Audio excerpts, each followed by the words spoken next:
A música na Renascença, século XVI. A música na Renascença. A Renascença é um período de grande importância para o estudo da história e, consequentemente, da história da música, pois trata do despontar dos tempos modernos, o fim da Idade Média e o início da Idade Moderna.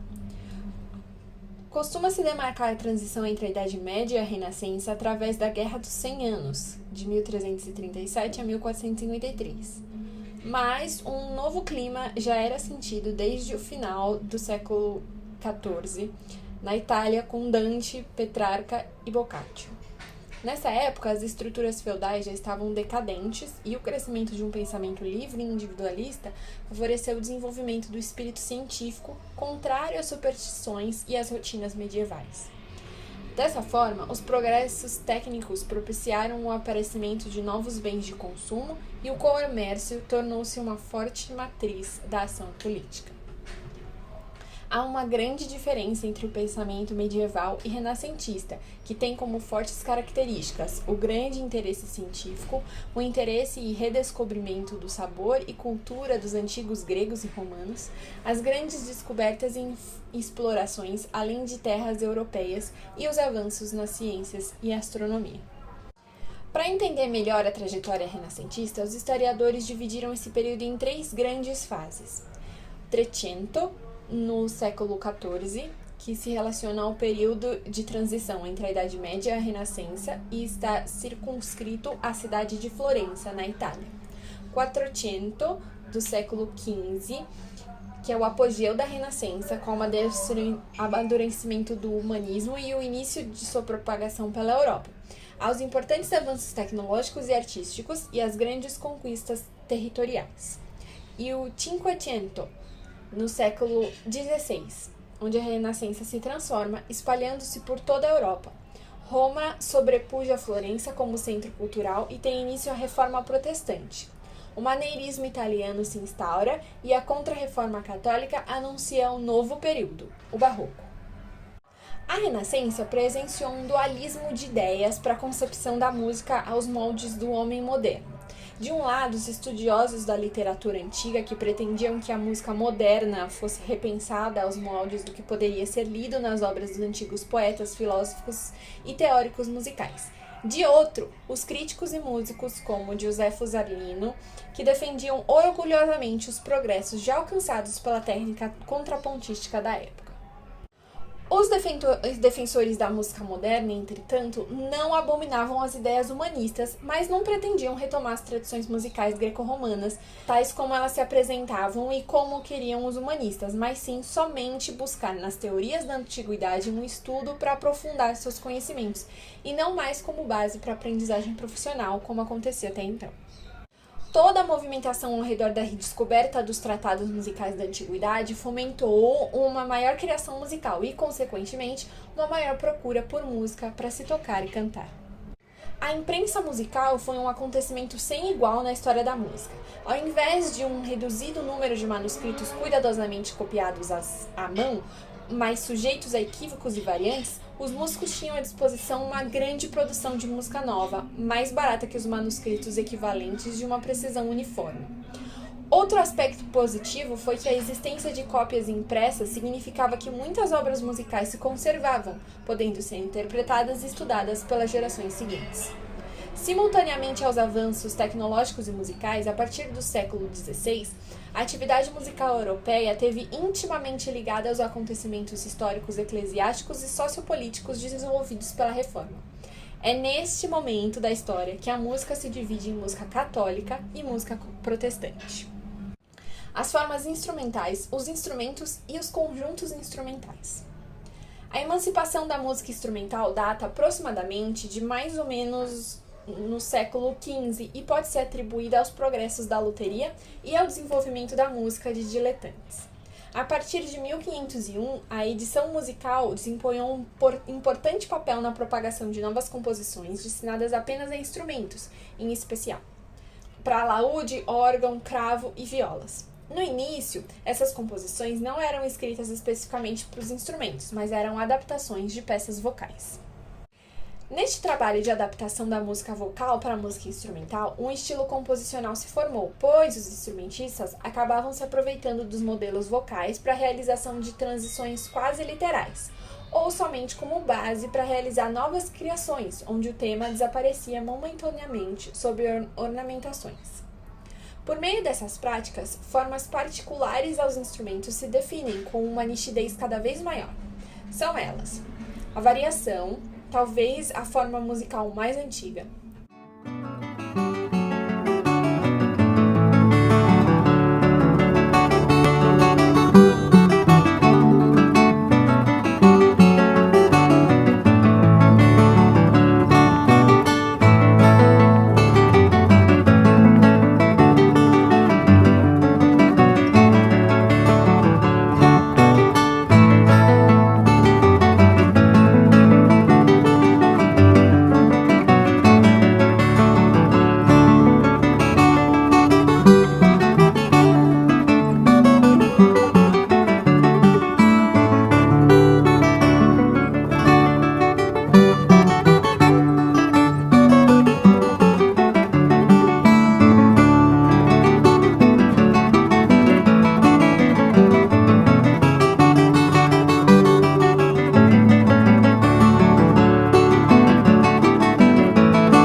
A canzona, canção instrumental, era denominada como canzona de sonar, isto é, uma canção para ser tocada.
O Ricercare, que inicialmente era uma peça livre que os laudistas e organistas improvisavam ou compunham para não limitar o seu repertório às transcrições de peças vocais.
várias danças da Renascença remontam ao século XIV, mas só apareceram no repertório puramente instrumental nas edições das primeiras tablaturas.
Agora os instrumentos musicais.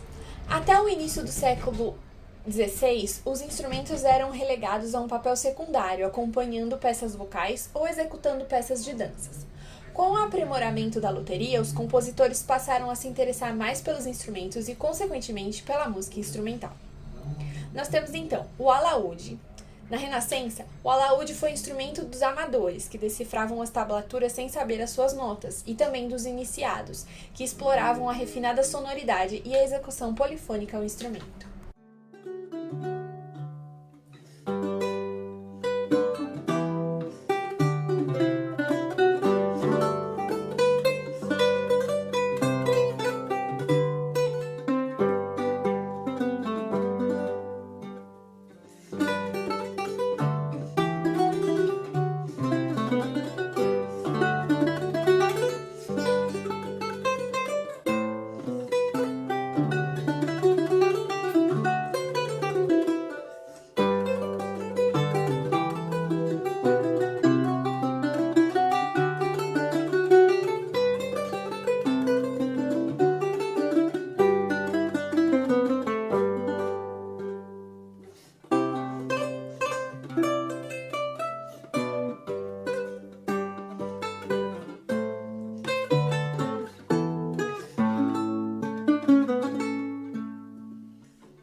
Durante os séculos XV e XVI, a construção de órgãos desenvolveu-se plenamente.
O cravo é um instrumento de cordas pinçadas de sonoridade brilhante.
O clavicórdio, instrumento de cordas levemente marteladas ou batidas, de sonoridade suave e delicada, em que o executante poderia controlar o seu volume.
Durante a Renascença, não houve uma diferenciação marcante entre as músicas que eram escritas para os instrumentos de teclado. Muitas peças compostas para o órgão, por exemplo, poderiam ser tocadas no cravo e vice-versa. Temos também as violas. A partir do século XV, as violas constituíram uma família homogênea de instrumentos de cordas.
Além da família das violas gamba, no início do século XVI surgiu outra família de violas, as de viole di braccio.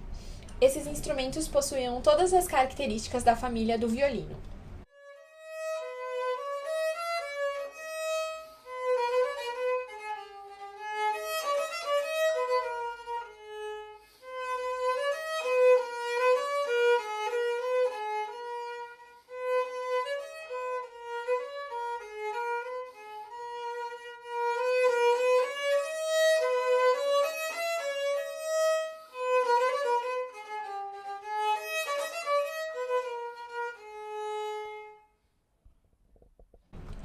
A família das violas formou o primeiro conjunto instrumental homogêneo da Renascença. Todo amante da música abastado possui uma coleção de violas guardada em um móvel especial. Instrumentos de sopro. Por meio das nomenclaturas dos instrumentos de sopro, é possível saber que durante a Renascença eles se constituíam em famílias, assim como as cordas.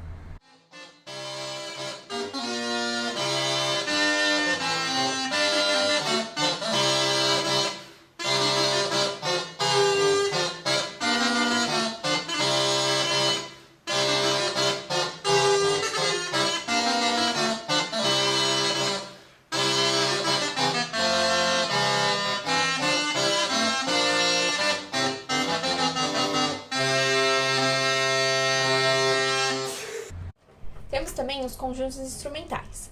Durante a Renascença, as formações instrumentais eram singulares, podendo agrupar-se instrumentos como trombone, flauta, museta, corneto, alaúde e viola da gamba, ou mesmo um conjunto de trombones e de cornetos estar associado ao conjunto de violas. Em outros momentos, o número de executantes poderia alcançar proporções sinfônicas.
vocais profanas e a música sacra. Durante a Renascença, grande parte da produção musical foi composta por obras vocais profanas dos mais variados tipos, funções, estilos e origens. Eram músicas compostas para as festas, comemorações, serenatas, reuniões em tabernas, teatro e outros eventos, que se expressavam todo tipo de emoções e estados de espírito. Também existiam os músicos profissionais, que escreveram obras profanas de grande nível. Dentre as várias modalidades de canções profanas, se destacam a frotola, forma bastante popular, que é uma canção estrófica fácil, de caráter alegre, em que somente a voz superior era cantada.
O Lied.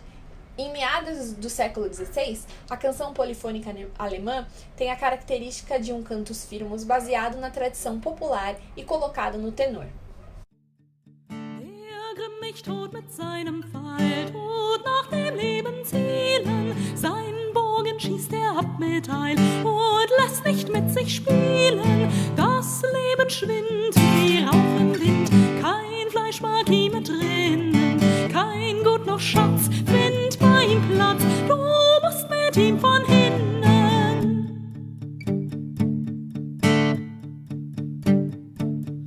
Kein Mensch erfährt uns sagen kann, wann wir von hinnen müssen, wann kommt der Tod und klopfet an, so muss man ihm aufschließen. Er nimmt mit Gewalt hin, jung und alt, tut sich vor niemand scheuen, des Königs Stab bricht er bald ab und führt ihn an den Reihen.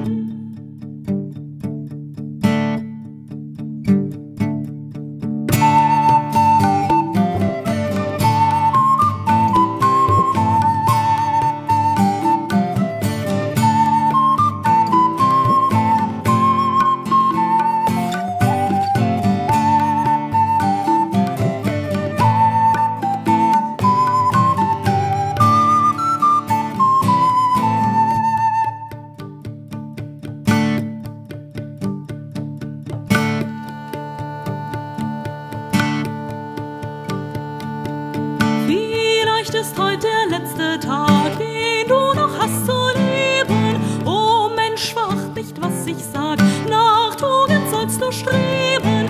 Wie mancher Mann wird müssen dran, so hofft doch viel der Jahren und muss doch heint, weil die Sonne scheint, so hinunterfahren.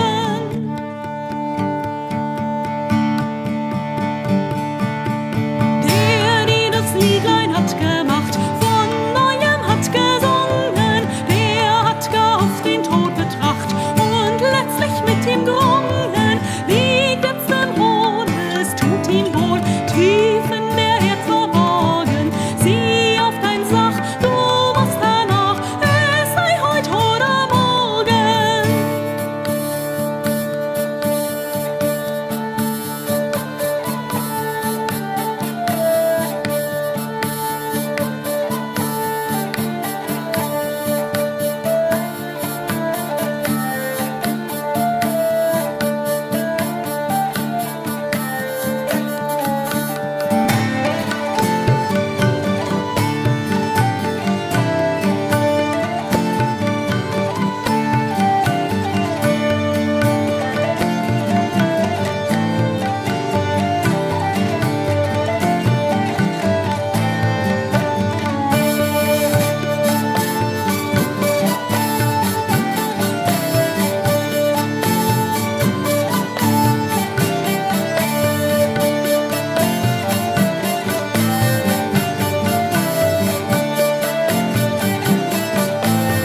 Villancico, que é uma canção polifônica espanhola de várias estrofes unidas por um refrão.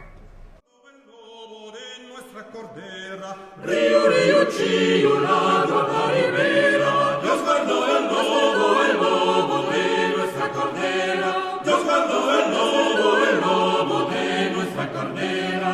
El lobo rabioso la quiso morder, mas los toreros la supo defender.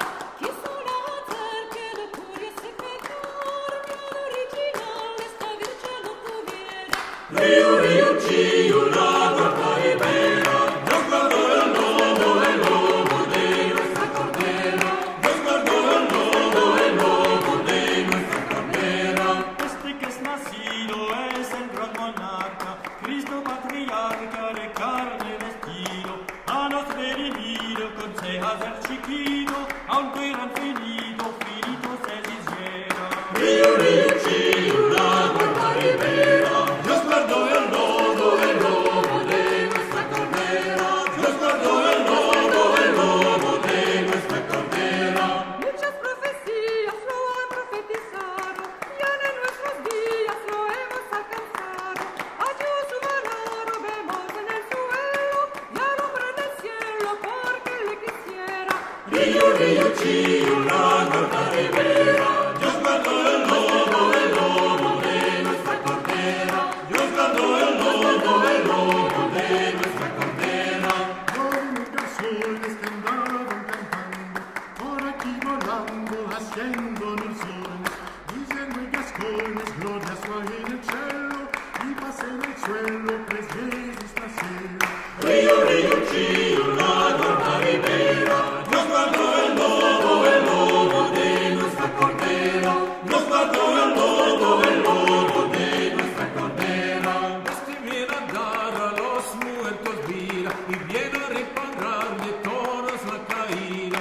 Esta luz del día que este mozuelo, este es el cordero que es aguandillera. Río, Río, Chio, l'agua ribera, Dios guardó el lobo de nuestra cordera, Dios guardó el lobo de nuestra cordera. Mira bien los cuadros que Ancinaro oyera, que Dios no pudiera hacerla más madre, el que era su padre al de la nación, y el que la crió su hijo se dijera. Río, Río, Chio, l'agua ribera, Dios guardó el lobo de nuestra cordera, Dios guardó el lobo de nuestra cordera.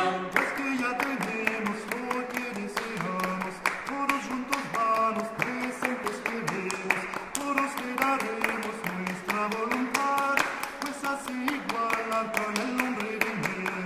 Río, Río, Chio, l'agua ribera, Dios guardó el lobo de nuestra cordera, Dios guardó el lobo de nuestra cordera.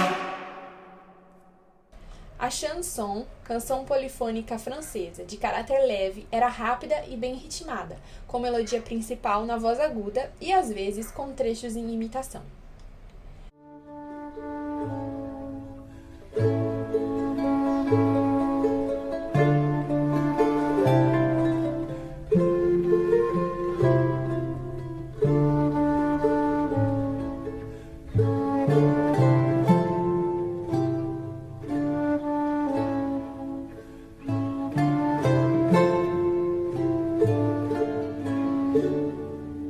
Mes pas mes éloignés par divers solitaires lieux, et tant plus j'aime m'avouer aussi, et s'il ne sait quand j'aurai mieux, sont de pensées entremêlées qui rendent humides mes yeux, tant moi je me sens exaucée.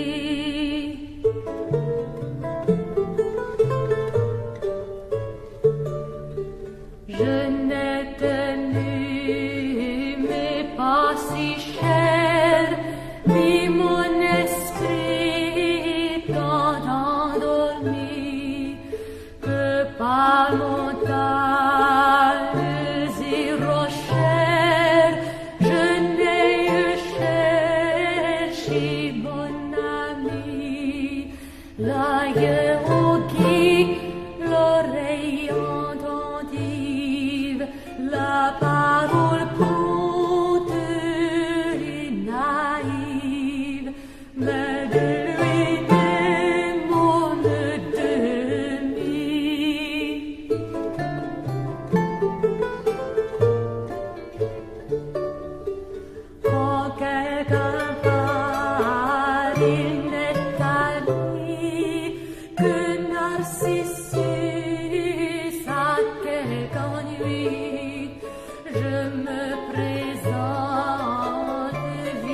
Madrigal, música de câmara idealizada para grupos pequenos de cantores e instrumentistas.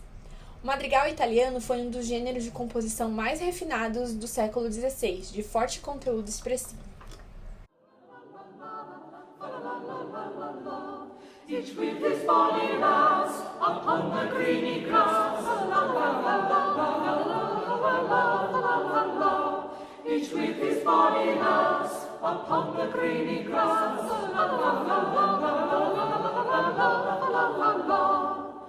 The spring clad all in gladness of love at winter sadness. The spring clad all in gladness of love at winter sadness. And to the bagpipe sound, the minstrel of the ground. And to the bagpipe sound, the minstrel of the ground.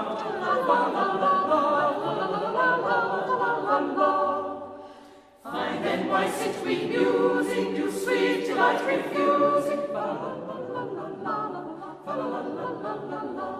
Why then, why sit we musing, you sweet delight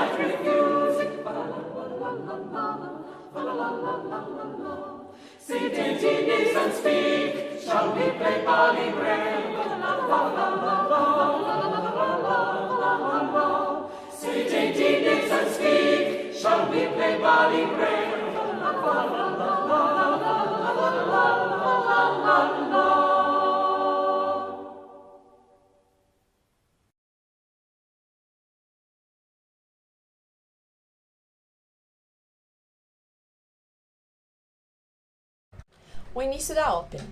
Durante a segunda metade do século XVI, os aristocratas florentinos costumavam encenar em seus palácios vários tipos de espetáculos suntuosos. Praticamente todas as comemorações em Florença eram realizadas com uma encenação com obras especialmente encomendadas para a ocasião e que misturavam poesia, teatro e música. Elas não eram óperas, mas eram seus precursores. Haviam 3 tipos básicos de espetáculos. A fábula pastorale, que é um poema lírico dialogado de tema pastoral, em que podia conter canções e algum trecho para coro. O intermezzo, narrativa musical encenada e cantada de função decorativa, introduzida entre os atos de uma peça de teatro. E a comédia madrigalesca ou madrigais dramáticos. Inicialmente, um pequeno poema musicado, o madrigal tornou-se dramático sobre a influência do teatro naturalista e satírico da Renascença.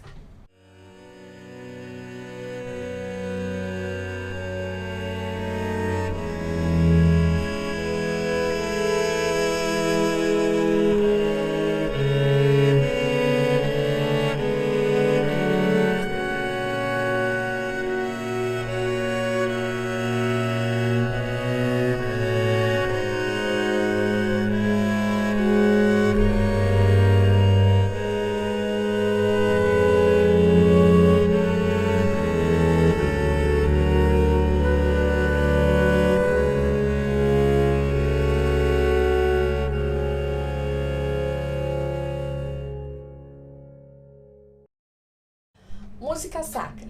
A missa e o moteto continuam sendo as principais formas da música sacra na Renascença, e o maior legado musical nesse sentido foi, sem dúvida, a polifonia vocal. A polifonia vocal é a música contrapontística para um ou mais coros, geralmente cantada a capela, isto é, sem acompanhamento instrumental. É importante reforçar que na Renascença a música religiosa passou por uma grande revolução. A reforma provocou uma divisão consistente na música religiosa, fazendo com que fosse católica ou protestante. As principais formas musicais sacras católicas, portanto, são o moteto e a missa, e as principais formas musicais protestantes são o coral, os salmos e os serviços anglicanos.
Para finalizar, algumas características da música renascentista. A redescoberta da cultura greco-romana e dos dados de estudiosos e filósofos da antiguidade sobre música, que foram utilizados não mais como modelos para a formação profissional, mas como materiais de estudo. Música ainda baseada em modos, mas gradativamente caminhando para um maior emprego de acidentes, o que denota o início da tonalidade. As dissonâncias são tratadas com menor rigor e há uma preocupação maior com a progressão dos acordes. Texturas musicais continuam com o predomínio da polifonia, mas, com a Reforma Protestante, a homofonia também ganha força. A Reforma Protestante demarca um novo caminho da música religiosa, que passa a ser católica ou protestante. Os objetivos musicais dos reformadores estão basicamente no emprego da língua vernácula nos cantos, na simplificação da música empregada no culto e na participação dos fiéis, entoando as canções. O auge da música vocal polifônica, principalmente a música sacra, com os motetos e policorais, acompanhados ou não por instrumentos. Auge da música profana vocal, principalmente com os madrigais italianos e ingleses, e da música instrumental com as variações dança, canzone e ricercare. Início da estruturação da ópera. Apesar de não se poder dizer que existiu ópera durante a Renascença, houve uma movimentação por parte dos artistas e intelectuais da época para se estruturar os espetáculos musicais, que aconteciam durante as diversas festividades, culminando no estilo representativo, que deu origem à ópera barroca. Com o desenvolvimento da luteria, os compositores passam a se interessar mais pelos instrumentos musicais. No início, escreviam apenas transcrições e tablaturas da música vocal para a música instrumental. Depois, passaram a escrever músicas específicas para os diferentes instrumentos, em especial o alaúde, órgão e cravo. A escola franco-flamenga foi a que mais influenciou a música e os compositores durante a Renascença. Pelo prestígio dos compositores dessa escola, as famílias de mecenas italianos, principalmente, patrocinavam seus serviços, deixando-os responsáveis por todos os acontecimentos musicais de suas cidades.